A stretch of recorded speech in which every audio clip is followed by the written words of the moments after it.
My next guest I had the privilege to sit down with is best known for his influence on Instagram and TikTok. He is also a model and an author. He wrote 2 ebooks for trans men. He is also the creator of Lucky Bastard clothing line. I hope that you enjoy.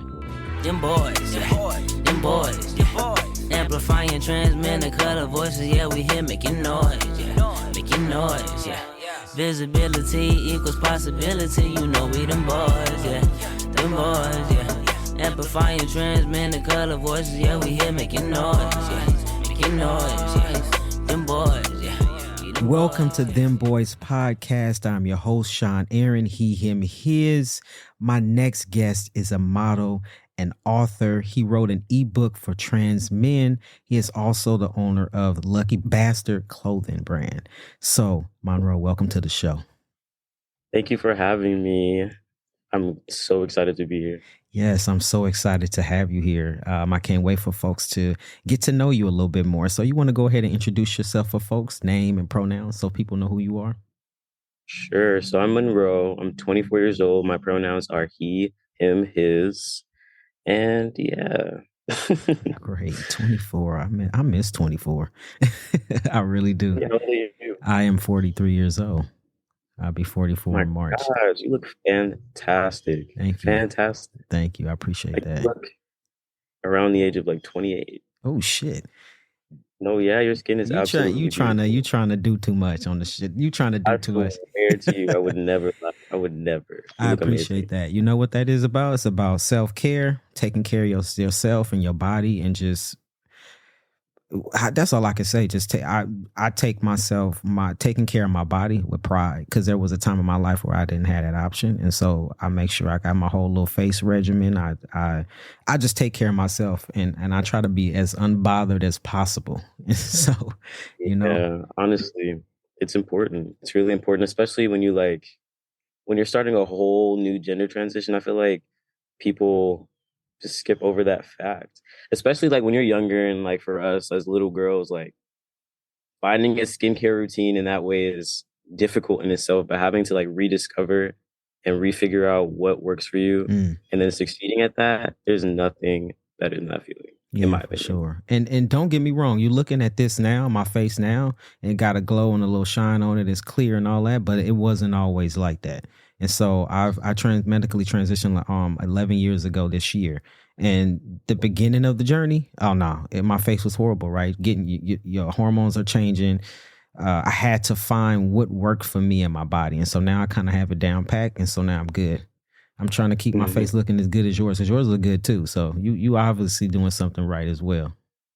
I'm trying. I've been breaking out a lot lately, but I just discovered this thing called liquid chlorophyll, and it's been doing fucking wonders for my skin. Like I really don't have to do anything else. Liquid chlorophyll, where you get that at? Liquid chlorophyll. So you can get it on Amazon. You can get it anywhere, but it's essentially like the element that's found in plants, and it's what makes them green. So like the grass, it's what makes them green. The vibrancy in it, you're drinking that, and it aids with your skin. It helps hydrate you. It helps boost your energy, like naturally. It's everything I need for sure. Like, yeah, honestly, it's everything. Like coffee.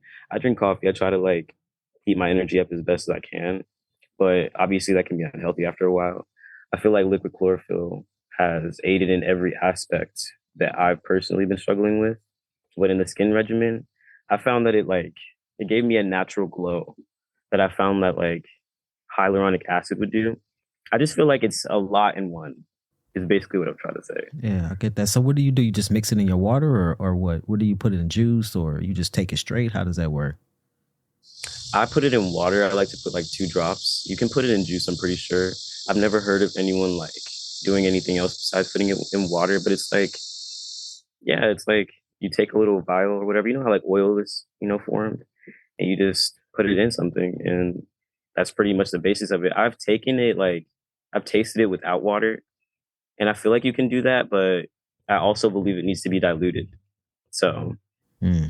Okay. I love that. So for folks listening, regular water bottle will be fine. Chlorophyll. I'm gonna try that. I'm gonna go look that up myself. Maybe I need something to get a little extra pop in my skin. I love that. Thank you for sharing that. I just put my mom onto it too, for sure. Oh yeah, that's cool. Yeah, we got to keep our skin looking right? Because if you don't look good on the outside to yourself. It's all subjective, right? But you kind of you take that in, and you don't feel good on the inside. So you got to really take care of your body from the inside out, mentally, physically, all of that stuff, so we can be a whole person, whatever whole means, right? But whatever whole means to you individually. So Monroe, I want to ask you, how did the name Monroe choose you? So this is a near and dear story to me. I chose a whole different name when I first came out. My name at first was Alex, and people in my life still call me that name. I initially chose that name because I kind of just wanted to hurry up and get rid of my dead name. So I found a name that I thought was, I guess, unisex now that I think about it, because I wasn't really associating the name Alex with like masculinity or even my transition at all, besides the fact that I wanted to get rid of my dead name. Um, there's a model who is also trans, and I was just talking to my friend about her today. But her name is Monroe Bergdorf, and when I saw her name, I was like, "Wow, that's beautiful," and it's spelled differently from mine. But I'm like, "Wow, I like that a lot." So I essentially stole it and re-spelled it in a way that I liked. I love it. So how do you pronounce your full name? Monroe Banuelos. Monroe Banuelos. I like that. It kind of goes with you, right? And as a model, it kind of it gives you that little pop, right? If you was somebody was introducing you on a runway and you just coming out, it fits you. I think it fits you. I love that. Really? Yeah. I get a lot of, what is the word, or what is it called, imposter syndrome with the name, because whenever I hear people call me and I'm like, "Who's that?" And then I'm like, "It's you. You're the one who chose that name. You chose that identity." And so I'm glad to hear that it fits me, because I'm still 3-4 years in after having the name. I'm still getting used to it. It does take time to get used to, but then think of it like this: you could change your name as many times as you want. To be honest with you, and I agree. And I know people who have told me that they've changed their name legally 3 or 4 times. So you have the right to, that's a lot, right? But the process is a lot at least. But you have the freedom to do whatever it is that fits you. Tomorrow you can wake up and say, you know what? I'm shedding Monroe and now I want to be something else. I want to call myself something else. And you have the freedom to do that. But I just want to let you know that Monroe, that definitely fits you. I see that in you. I see that all over you as Monroe. Beautiful. Thank you so much. I also agree with the fact that you can change your name as many times as you want. I always tell people that, and I feel like I understand why people kind of are too scared to. And it's mainly because of other people. Like, from what I've learned with just changing my name once, or actually twice, people still, like I said, call me Alex. And it's simply like the feeling that you get when you realize like people aren't going to hop on the train. People barely got used to the fucking first name that you changed it to. Like, I know for my mom, I kind of just singled her out with like, you can call me Alex, because that's like, it took me forever to get you to call me that. So trying to teach people like a new name, it's very discouraging. But I feel like Snoop Dogg has changed his name a million times. Many celebrities have changed their name a million times, and people hopped on. So like you said, do whatever the fuck you want. We have free will. I like to think of myself as a video game character, and I revamp myself damn near every month. I love that. It is like a video game, right? When you start the game, you can pick your little avatar, and one day you might want a blue shirt, another day you might want a red shirt, your hat, or you might want to change the gender of a character, all in general, right? And so I love that. Absolutely. Right, I love that. Or even like a Pokemon evolution. Like, they start off with one name and look in a certain way, and then they branch off to another one, and they have a better, cooler name, and then it keeps going. Yeah. That's what I like to think about it as. It becomes less confusing in that way, and less of, I don't know, pressure. If you just think about it in like this is a fun activity. Yeah, it's like creating yourself, right? And as we live and grow, we always are evolving and changing and growing, you know, and it's okay, right? To just grow and allow that to grow. But I feel like it's more important for you to grow than it to me. Right. And there's obviously an age difference. So I'm at the age, I'm 43, where I don't give a fuck. I could give 2 fucks about what you think, what you got to say, any of that. Right. But it took a long time for me to get here. And I think, like you said earlier, like a lot of people choose or pick their lives or navigate in ways to make other people happy. But at the end of the day, I like to say too that we are born alone and we die alone. And so the only person that you need to worry about is yourself. Whatever makes you happy, do what it is for you. You know what I mean? Ab- Yeah, for sure. Absolutely. So you, There's really a sense of like, if I'm unhappy, why would I make sure you are? yeah, In a way that literally compromises my happiness. yes. So That's a agree. good statement. If I'm unhappy, why am I trying to make you happy? That is a good. Literally. Yeah, for sure. Like you definitely got to put. They say it on the flight. Put on your vest and your mask first before you do other people. Oh, I love that. Like that's a good way to put it. And so you said that you began your transition 4 years ago, and so when you were 20, and so I just want to ask you, how did your transition? Just share your transition journey with us. So I remember this like it was yesterday. It was literally the beginning of my life. I was still in college. I was actually leaving college because I was going through a lot. I had just got out of foster care, and that's a whole nother story. But I was fresh out of foster care. I was fresh in a relationship, a long-term relationship. And I had just moved in to a student housing, and I was basically trying to figure myself out. I was like, I'm newly out in the world on my own. I don't have to, like, I was in a foster care. I had to basically answer to people. I had parents, like multiple parents at that, multiple people. So I was fresh in the world, and I was like, okay, I can literally do what the fuck I want to do. What do I want to do first? And I came across someone who is my dear friend now. His name is Rosiah. I came across his YouTube channel, and he was explaining his gender transition. And he was already a few years in, and I took a lot of inspiration into that. And I'm glad I got to meet him like a year or two after. But after watching his videos, I had basically figured out that I found a meaning for what I felt. Like, I was already lesbian, I was already out in that way, but I wasn't necessarily comfortable enough expressing myself in a masculine way. Now, months prior to me finding this video on YouTube, I was experimenting with different masculine ways of presenting. So I was sagging and doing all these little things that the people around me were like, what are you doing? Like, why are you?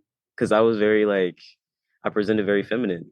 And so when I officially left the student housing or whatever, I had declared myself as trans. After watching the video, finding out what it meant to be trans and what that looked like for me, I just did it. And for me, I'm not the type of person to like tell everyone. I just did it and popped up like it the next day, basically. And so I did it. I told my mom and I told my girlfriend at the time. After that, I'd spent like a year basically figuring out how to navigate through that without resources. Because basically all I knew was that I was trans. I didn't know what next. So yeah, I spent that year, maybe two, figuring out what that looked for me, what I wanted to do with it, where I wanted to take it. And I met someone at the time who luckily introduced me to this clinic. And I think it was the only clinic around that offered trans healthcare. And it was literally like not even a 5-minute drive away from me. So as soon as I found out, I called them, booked my appointment, and I was on testosterone like the next month or two after calling them. And the rest is essentially history.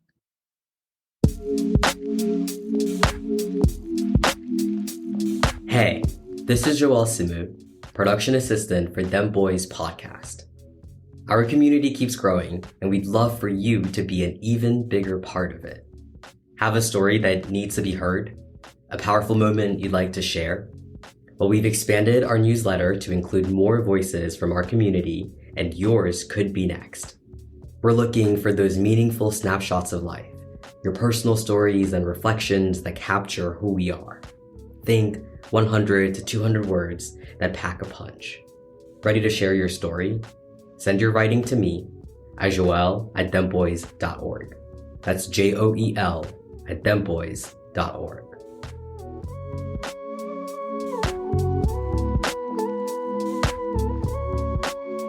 You said that you presented very feminine. So a lot of folks on the show, sometimes that, and sometimes folks say, "Oh, I've always been masculine." So how was that shift for you? Like, did you feel comfortable in your femininity, or and you just was like, you know what, this is not for me moving forward, or how was that shift for you? So looking back, it took me a while presently, like not now, but maybe like a year ago, I'd say. It took me a while to figure out what that looked like because looking back now, I was comfortable in my femininity and I had no problem expressing it. I just wanted to be able to express it in a masculine way, if that makes any sense. Like, I didn't want to be seen as feminine in a way of a girl would. I wanted to be seen feminine in a way of like a guy would, you know? So gay, I guess.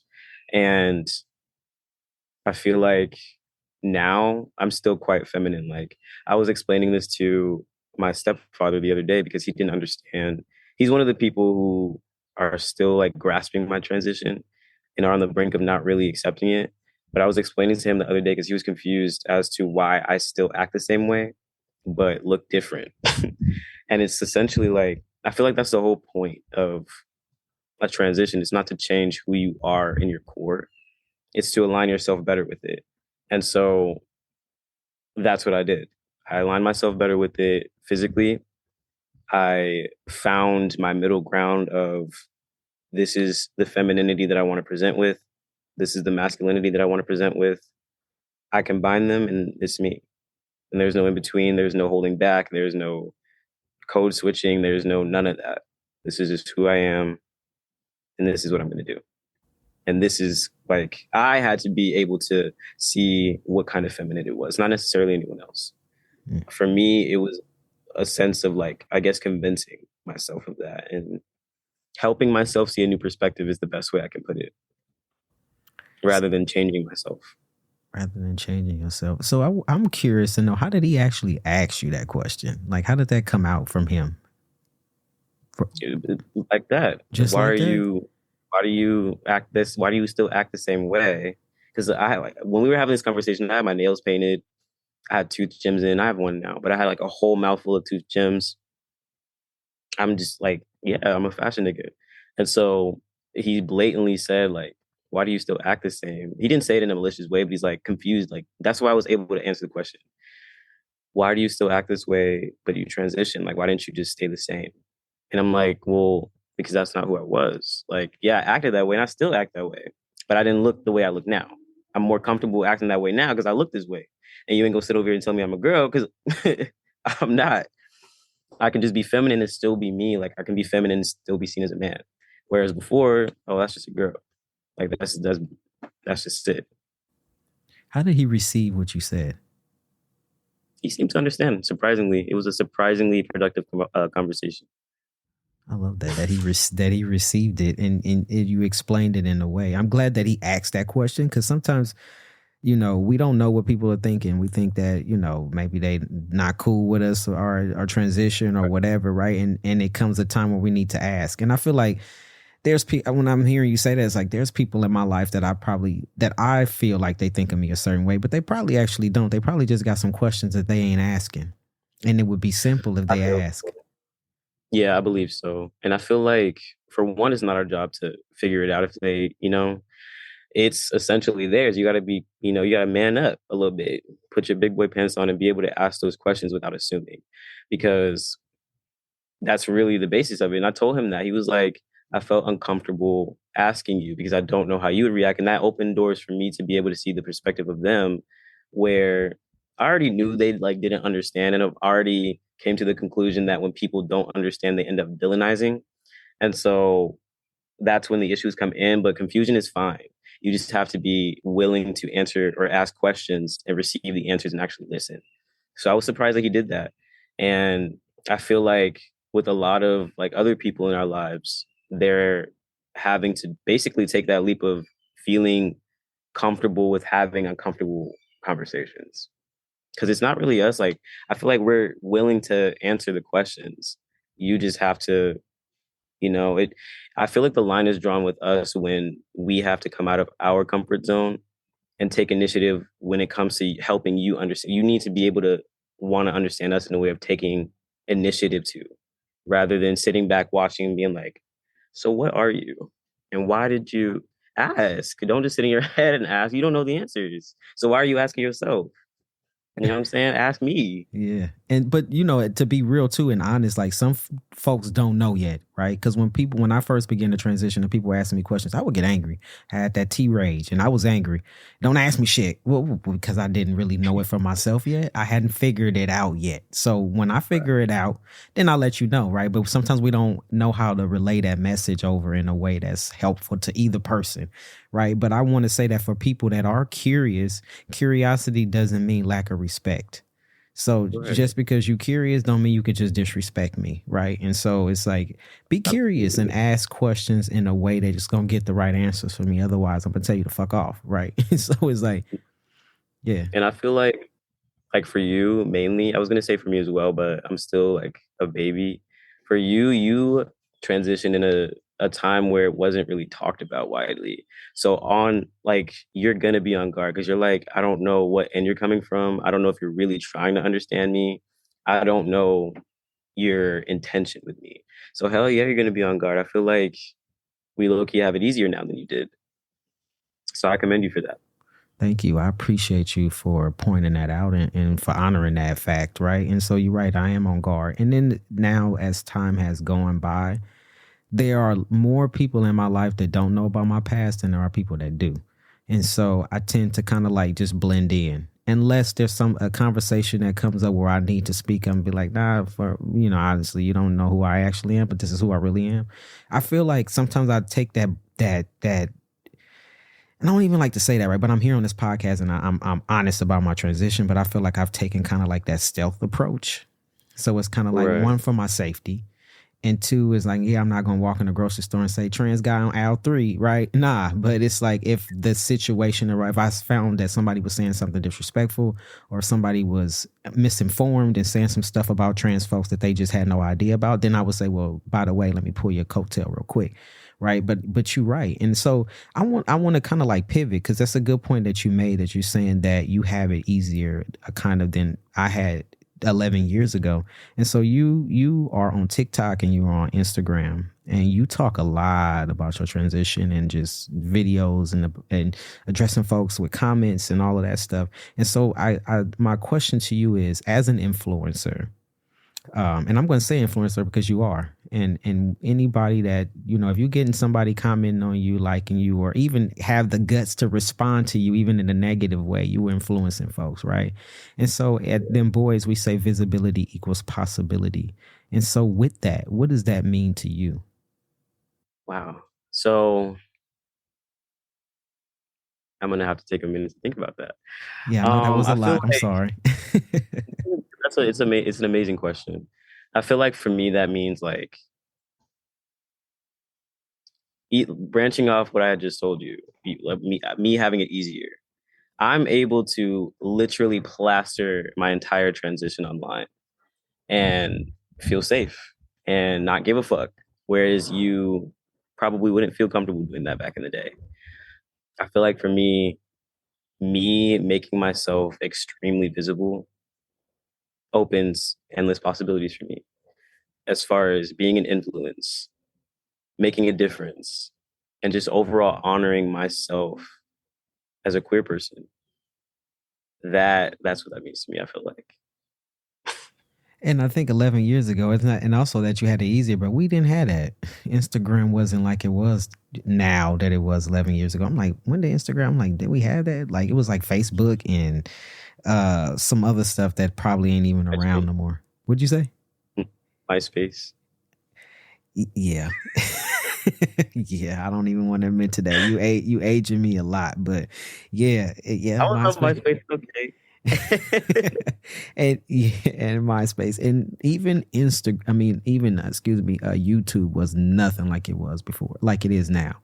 Like it has completely evolved into a totally different thing now.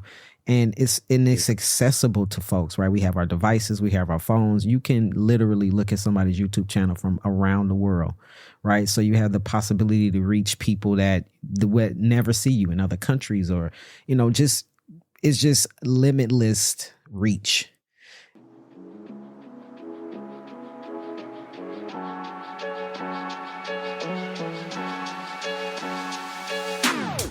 Hey, this is Sean Aaron, the host of Dem Bois podcast. Are you enjoying the podcast so far? Great, I'm glad that you are. Would you consider donating today to help support the continuation of this podcast? As you know, this podcast aims to serve as a platform to highlight and amplify the voices of trans men of color and share our transition stories. The podcast not only aims to amplify trans men of color voices, but it also raises awareness around our lived experiences. You would like to donate? Where can you donate? Great. I'm glad that you asked. Link in our description will take you directly to Network for Good, whom we've partnered with in order to collect donations for the podcast. Or you can visit our website. On the website, click the donate button, and from there, you are able to donate directly to the podcast. All donations are tax deductible. What does the donations go to? Oh, I'm glad that you asked. Your donation will help to support our production costs. We are working with Jasmine from Pink Lady Productions that brings you this awesome content. And also, we pay our guests an honorarium. Pay our guests an honorarium? Yes, we do. Why? Because as trans men of color, we would like to support and uplift each other and honor the time that's given out to come here and share their stories. So if you love this podcast, share and donate. See you on the next episode. Take care. And I want to ask you too, like, you know, one thing and one reason why kind of like I'm not really on social media in that way is because I don't want to have to defend myself every 5 to 10 posts. And so I feel like now, like you have that, I won't say responsibility, but as an influencer, people come for you, right? And so how do you feel like, do you feel like it's necessary or like your duty to kind of like defend who you are or trans folks in general when people come for you? Honestly, no. And I don't think I've ever felt that way. I have always been unapologetically me. The most that I respond to them for is not that of defending myself. It's to use them to boost my page up. Like I literally used their hate comments to bring more views to my page. It's never a me defending thing. The only time I feel like I need to defend myself, or it's never really myself. Like I was telling my friend this the other day, people call me whatever the fuck they want to. Like I grew up in an abusive household. I have been called every name in the book.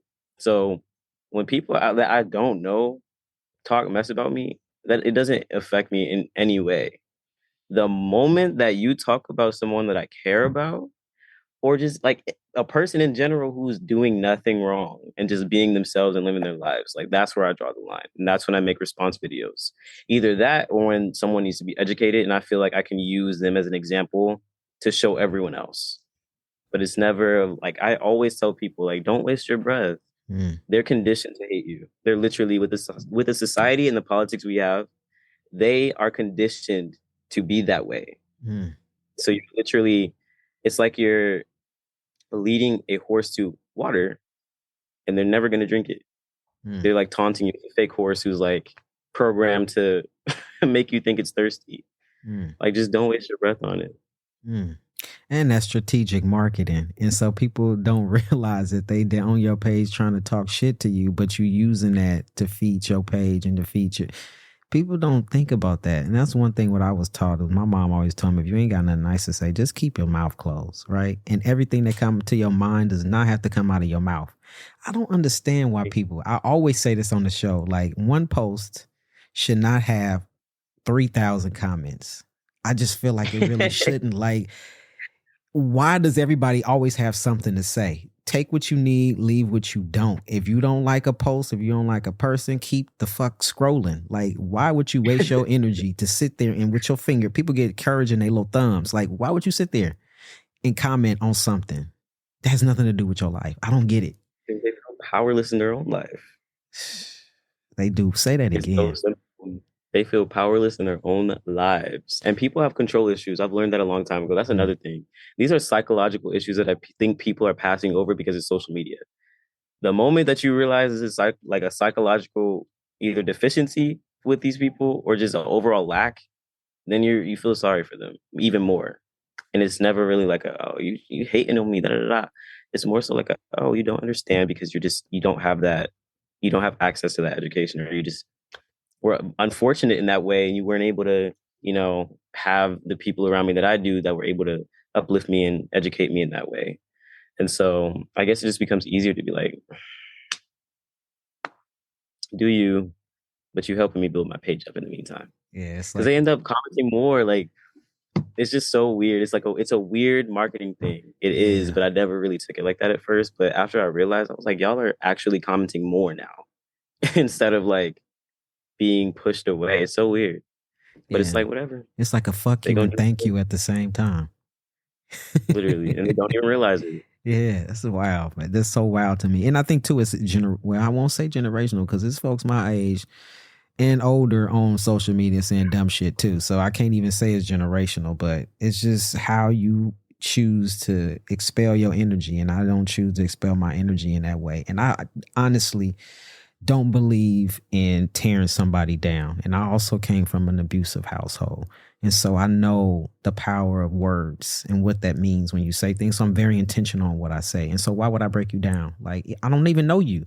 Why would I use Right. that? And I don't know how you gonna take it. I don't know how strong you are. I don't know how you maintain your mental health. So I don't want to be that person that pushes you to the edge based on a 2-second comment. I just don't want to be a Right. part of that. And so I want to ask you, like, do you have any advice for somebody who may be listening that do take those words to heart, right? And they are on social media and they crumble under the comments. Do you have some advice on how to manage or maintain that? I'd say, like I said before, looking at it in a perspective of this person is suffering mentally, and not even in like a mean way, like a genuine, like, this is a psychological thing that is above me. I can't control it. They're just projecting onto me. And again, I can't control it. Once you have that mindset, and then once you take it to a point of like, one, giving yourself words of affirmation. I tell people to do this every day anyway, because the more that you do it, the more it becomes a sense of like protection over yourself. Like, the more that you talk to yourself and you tell yourself the right things that you need to hear, things that uplift you, words from other people are literally just going to sound like birds chirping.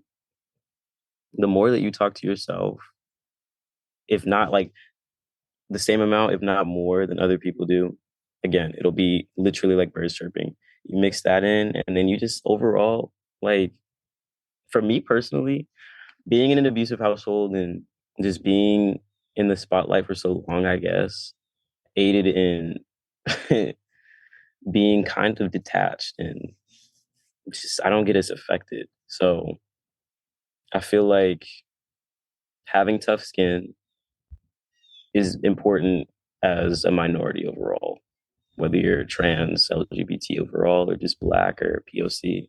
Having tough skin in general is important, but I feel like the main basis of what I'm trying to say, because I feel like I'm going in circles, think about their mental health, leave it at that, literally leave it at that. Don't think any deeper, and then go back to yourself. Return to yourself is the main thing. I feel like that's what I'm trying to say. Return to yourself.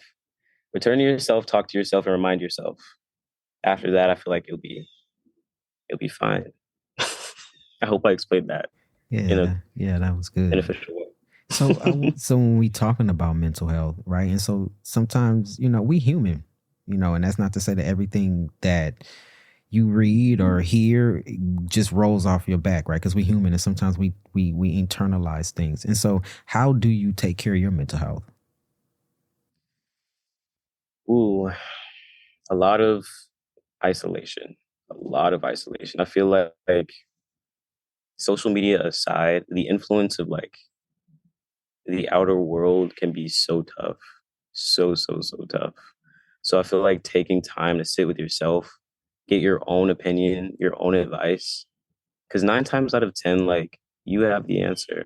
Like, you don't need really much advice. The most that you might need is like redirection of your perspective, but you know the answer ultimately. So giving yourself time to sit with yourself, think, feel, that's the most important part. Feel, because it's so easy to not. It's so easy to kind of be taken away from it all, when you're surrounded by people or environments that compromise it.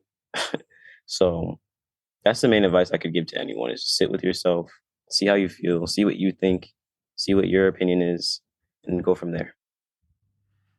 Also, music helps a lot. Yes. And journaling.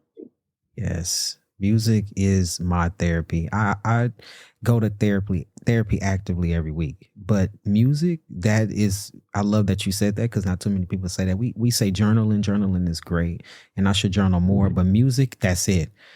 When I'm feeling anxious, when somebody getting on my goddamn nerve, when I'm whatever it is, and that's always been my refuge. Music has been my refuge since I was a kid, and especially in an abusive household. When my mother got to yelling, when it was, I was in a physically abusive home, when my stepfather was physically abusive, that's what the one thing I would do. I would go in my room and I would turn on music, and that was how I was able to escape. And I still do that now in my adult life. And so definitely finding that good playlist or that good song that you can go to on repeat when you need it the most to tap into.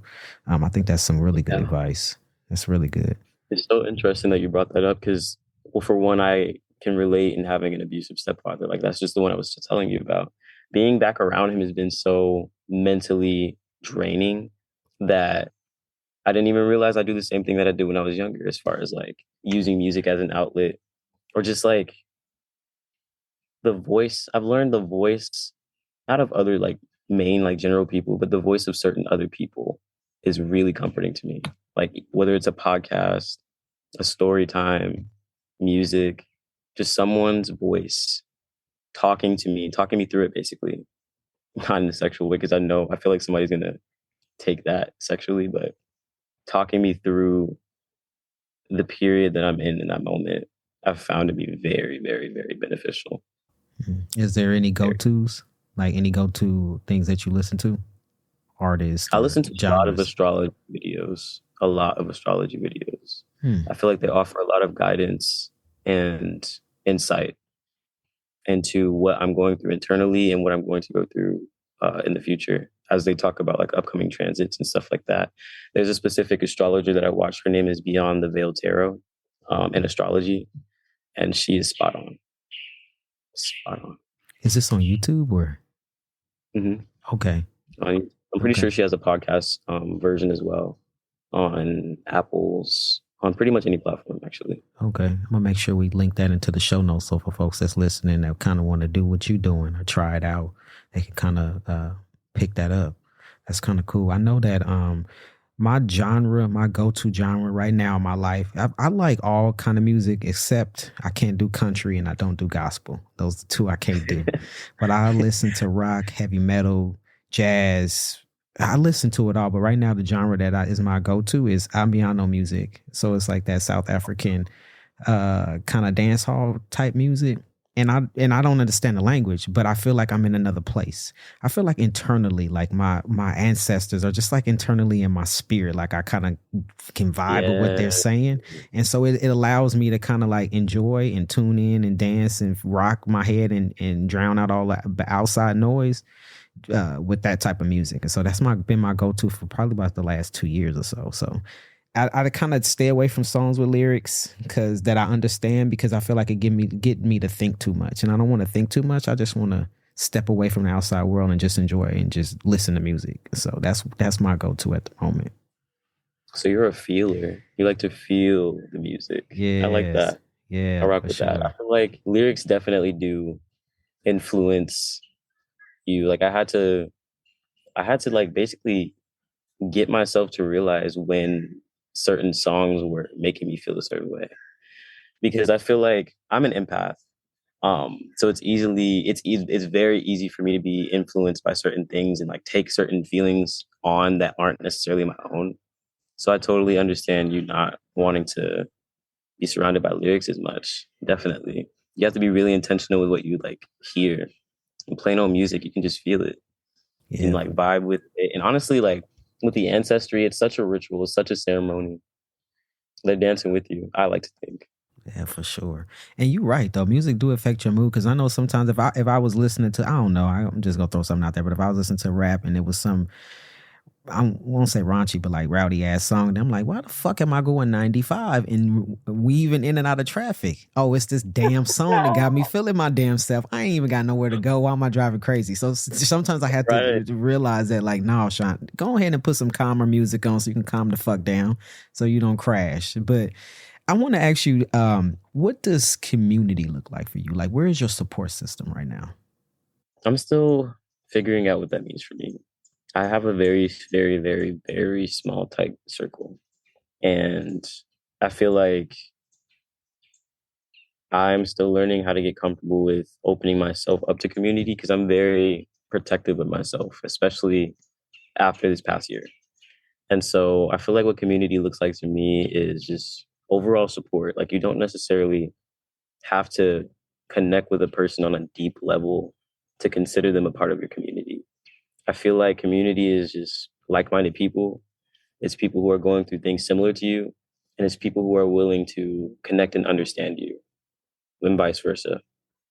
So I feel like my community right now is my platform for one. I've been connecting with people a lot more, whereas before I was very like reserved. Like I would just post and go. Now I'm actually having conversations with people that support me and people that reach out to me. And I'm getting to know them.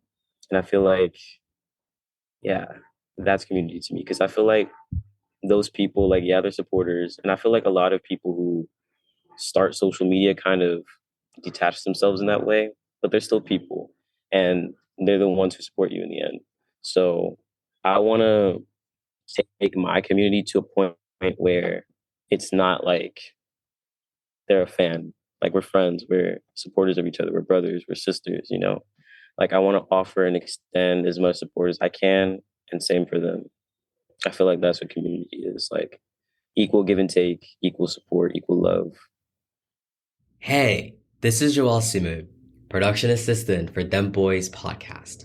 Love visual storytelling? Then you'll want to check out our YouTube channel. We're bringing you exclusive interview shorts and taking you behind the scenes with content you won't find anywhere else. Find us on YouTube at Dem Bois Inc. or click the link in our show notes. I want to go back for a little bit because I want to touch on something that I said in your introduction. You are an author also. And so you wrote an ebook for trans men. You want to speak a little bit more about that? Sure. So I wrote two. The first one I released, I believe, in 2022 or 2023. It's called The Book of Secrets. I recently released one called Me by Me, and it is so dear to my heart because I wrote that at a very, very, very, very difficult time in my life. But yeah, it's basically a revamp of the first book, explaining what you go through during a transition, how you can get through it, and some other like key steps as far as like physically, like with skincare and hair care and everything in between.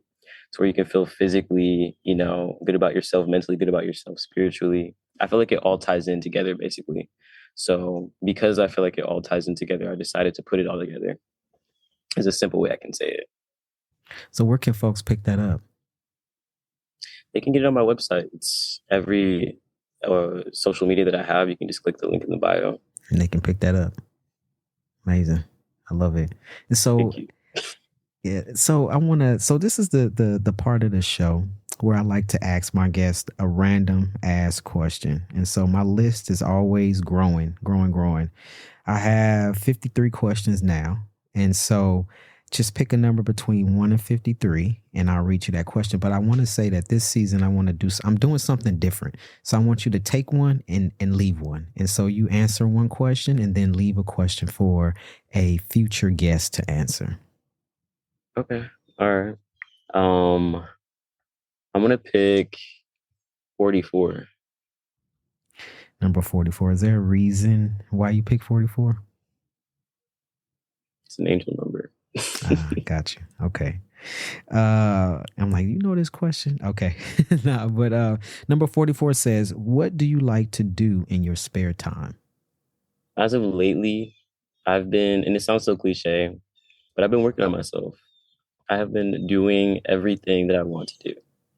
That is what I like to do in my free time. So whether that's making music, I'm in school for graphic design right now. So I've been trying to practice that more in my free time rather than making it like work. Because I found myself falling into like making things that I love into work. And since I'm going to school for it, it's starting to feel like not fun. So I've been trying to do it on my own and in my own spare time. I have a clothing brand, Lucky Bastard, that you mentioned earlier, that I've been working on before I start to show people, you know. I'm basically just investing in like all of the little projects that I've ever wanted to do, ever, all at once. And it's difficult, but it's so much fun. And I'm so proud of myself for sticking to it, even though, you know, life is lifing. Yes, life will continue to life, unfortunately. Right. So when can we see something from Lucky Bastard? I have one shirt out from Okay. Lucky Bastard that I worked on with this website called Bonfire. That is available. However, it's not like a true, like, great example of what Lucky Bastard is and looks like. So I'm not like truly attached to it, but you can find it in the link in my Instagram bio or TikTok bio. Got you. And so I want you to leave a question. So what is a question that you would like to ask a future guest? What was the moment that you felt that true love for self? Whether that be during your transition or just in life.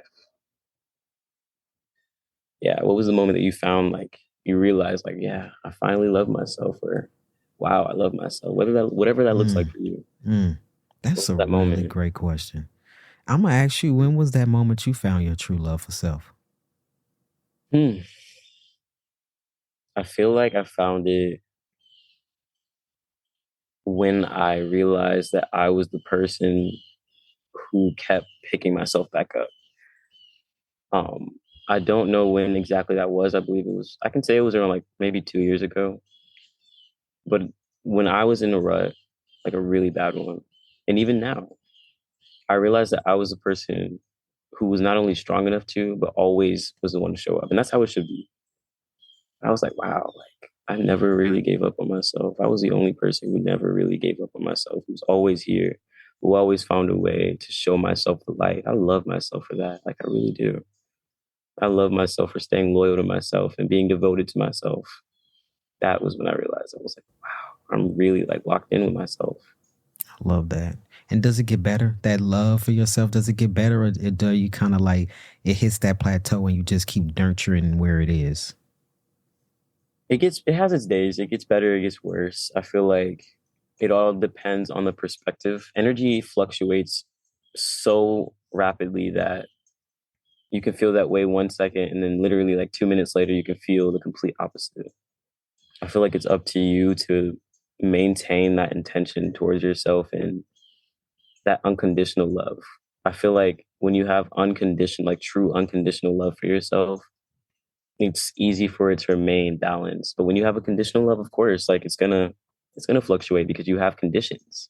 But when you have no conditions at all, when it's just pure love for yourself, you don't give a fuck how you're showing up that day, it's just always gonna maintain. Beautiful. Monroe, thank you so much for being a guest on the show. I really enjoyed our time together. I know you keep dropping all these little gems left and right. You are a brilliant mind. I want to say that to you. And I can feel that. I have a good sense of like people and who they are, energy, and you have a brilliant mind. But I want to say, I know you've been dropping these gems, but is there any last little words you want to say to folks that are listening?